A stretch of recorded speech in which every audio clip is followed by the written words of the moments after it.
ഇന്നെ പഠിപ്പിച്ച നാരായണ മാഷാണല്ലോ വരുന്നത്. മാഷേ ഇയാളെന്നെ കണക്ക് പഠിപ്പിച്ചു. നീ കണക്കിനെ പഠിപ്പിച്ചില്ല കണക്കാ. എന്താ കുട്ടികളെ സുഖല്ലേ? സുഖാണ് മാഷേ. അന്നപ്പോ ഞാൻ 8ാം ക്ലാസ്സിൽ ഈ 10 വെക്കാരോ അല്ലേ? ഞാൻ പഠിപ്പിച്ച കുട്ടികളൊക്കെ രക്ഷപ്പെട്ടിട്ടുള്ളൂ. നിങ്ങളൊക്കെ രക്ഷപ്പെട്ടിട്ടില്ലേ? എന്താ നിങ്ങളൊക്കെ ചെയ്യണത്? മാഷേ ഞാൻ പുറത്താണ്, ഇപ്പൊ ലീവിന് വന്നതാണ്. അല്ല നിന്റെ പാടിപ്പോ എന്താ? ഞാൻ രക്ഷപ്പെട്ടിട്ടൊന്നുമില്ല. പണ്ടും കളഞ്ഞ ക്ലാസ്സിൽ ബെഞ്ചുമ്മ കയറിയിരുത്തിന്നില്ലേ, ഇപ്പോഴും ഉയരത്ത് തന്നെയാണ്. ബിൽഡിംഗ് പെയിന്റ് അടിച്ച പണി. എന്നാലും ജീവിതമൊക്കെ സുഖമായിട്ട് പോണില്ലേ? നിങ്ങൾ കണക്കല്ല പഠിപ്പിച്ചേ അതേ മാറ്റത്തിന്റെ ഇപ്പൊ ജീവിതം പോണത്. അതെന്തേ? 7 9 പോകുമോ നിങ്ങള്? അപ്പൊ പോകൂല. അപ്പൊ അപ്പുറന്ന് കടമെടുക്കാൻ പറയും. അന്ന് തുടങ്ങിയ കടം വാങ്ങല. ഇനി എവിടുന്നും കടം വാങ്ങാനില്ല. കടമെടുത്ത് കടന്ന് ഇന്ത്യ ജീവിതം മുടിഞ്ഞു. 7 9 പോരൂല. അപ്പൊ അടുത്തുനിന്ന് കടം പഠിക്കാൻ പറഞ്ഞു. അതന്നെ എന്റെ കണക്ക്. പിന്നെ ഇജ്ജ് അത് മാത്രമേ പഠിച്ചുള്ളൂ, വേറൊന്നും പഠിക്കാൻ പോയില്ല.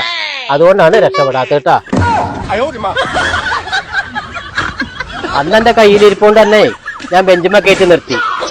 ആ ഒരു എക്സ്പീരിയൻസ് ഉണ്ടായതുകൊണ്ടൊക്കെ ഉയർത്തി കയറി പണിയെടുക്കാനായി. ഞാൻ പഠിപ്പിച്ച കുട്ടികളിലെ ഏറ്റവും ഉയർത്തി തന്നെയാണ് ഇപ്പോ. മാഷിക്ക് സന്തോഷായി. പക്ഷെ ഞാൻ ഒന്ന് വിടാതെ നോക്കണം കേട്ടോ.